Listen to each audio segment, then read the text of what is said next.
and we're going to take our break. Second law from the Bible.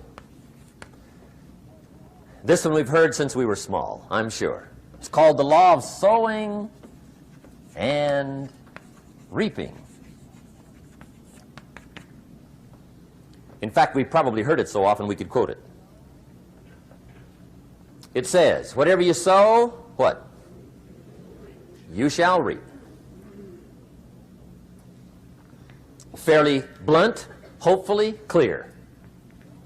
Here's my first suggestion on the law of sowing and reaping. Don't try to beat it. You might as well try sitting on the sun in the morning. Keep it from coming up. You'll have better luck. Whatever you sow, you reap. Now, for a fair share of my life, I'm a bit mixed up on how all this applies. Among a lot of things I was mixed up on. I knew I wasn't reaping too good. That I understood. My problem was I was confused about what was causing it. Remember me with the funny list? I thought those are the reasons why it isn't working out well. And then Mr. Schoaf gave me the clue that helped me figure it all out. He said, Mr. Rohn, I have another answer for you. There's another way to quote this law that'll show you where the problem is so you can go to work on it right away. All you need to know is where the problem is, then you can go to work on it. So he quoted me the law another way, and I found out what my problem was. Here's the way you quote the law. Whatever you reap is what you've sown. Now I knew what my problem was. Whatever you reap is what you've sown. If you don't like the crop, who do you look up? Answer, whoever planted it. And where do you find who planted your crop? Answer, in the mirror. What I finally learned to do come fall was to go to the mirror. That's where you go. And if necessary, you say, a few skinny carrots? I got to be unimpressed. Where were you last spring? Asleep? Didn't you read the books? Did you break your hoe? Let me give you 7 key points to the law of sowing and reaping. Let's tick right down through the list of 7, and it'll be break time. 7 points to sowing and reaping. Here's part of the philosophy that really helped me to make some changes in life direction. Number 1, the law of sowing and reaping is negative. That's number 1, which simply means if you sow bad, you reap bad. Now, this is kind of 3rd grade, but it doesn't hurt to go over the basics. If you plant thistle seeds, you don't get pumpkins. Honest, no use looking for pumpkins. John says, how come no pumpkins? Come on, John. The law's negative. That's how come. Now, here's number 2. The law's positive, which simply means if you sow good, you reap good. If you plant pumpkin seeds, you don't get thistles. Not from pumpkin seeds. Mother Nature won't pull tricks on you over in the corner snickering, pushing new thistles and you planting pumpkin seeds. She won't do that. You will get pumpkins from pumpkin seeds, and the reason is because the law is positive. Now, here's number 3. I got excited when I found out the full dimension of this. See, you do not reap what you sow, but rather, you always reap much more than what you sow. So the 3rd key word is more. You don't get back what you put out. You get back much more than what you put out. And it works both positive and negative. On the negative side, it said, if you sow to the wind, you reap the whirlwind. So you've got to get ready for that, or you will be naive. See, anybody can, whether you will or not. See, that's the question. And here's a good question to ask. We are all buying somebody's plan. The question is, whose? Who's got you talked into doing what you're doing? Who's got you talked into your present plan? See, 10 years from now, you will surely arrive. The question is, where? But see, anybody, if you want to, can go searching for a good plan, pick it, and start working it. And sure enough, as the time passes, as it surely will 5 years from now, 10 years from now, then you'll be winding up wearing what you want to wear, driving what you want to drive, living where you want to live, become what you want to become.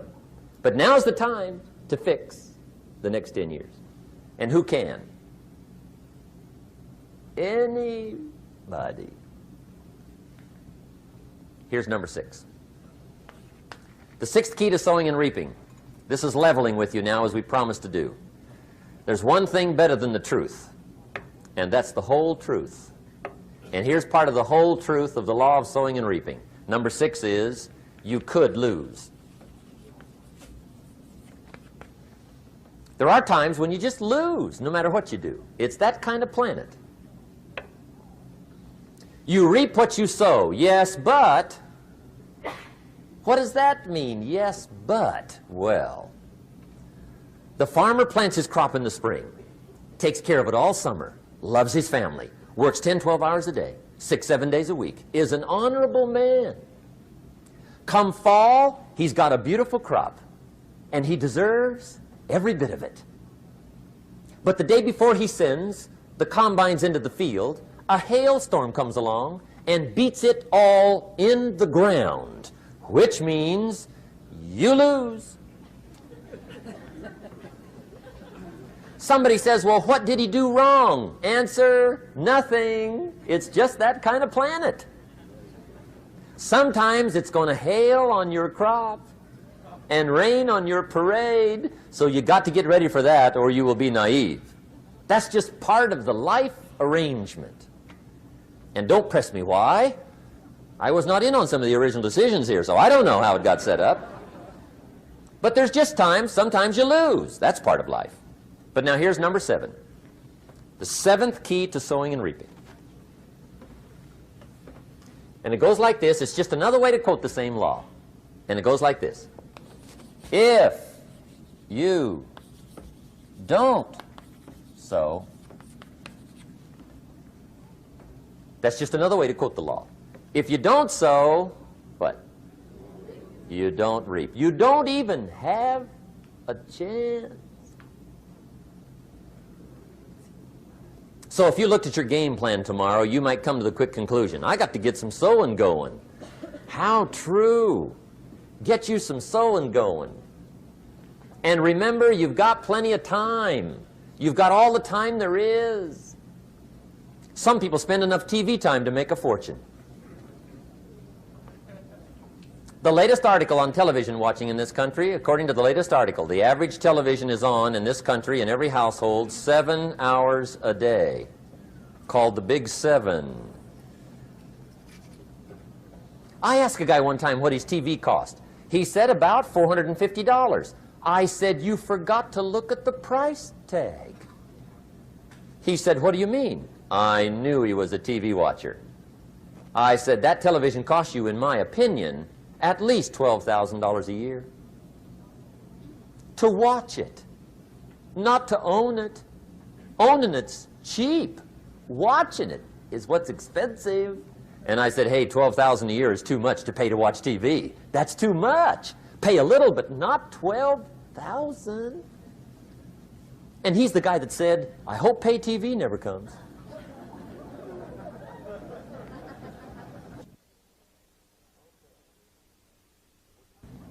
Okay.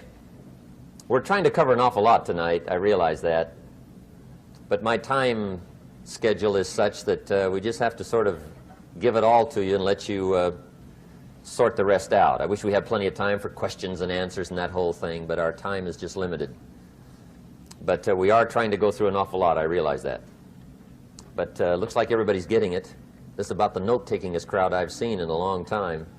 Incredible. Does anybody have 5 pages yet? Anybody? Oh, fantastic. Incredible. Okay. Maybe you heard the story about the preacher down in Texas, southern part of the country. He was an evangelist back in the horse and buggy days. And he was very good at being an evangelist, and a lot of people used to come and hear him preach.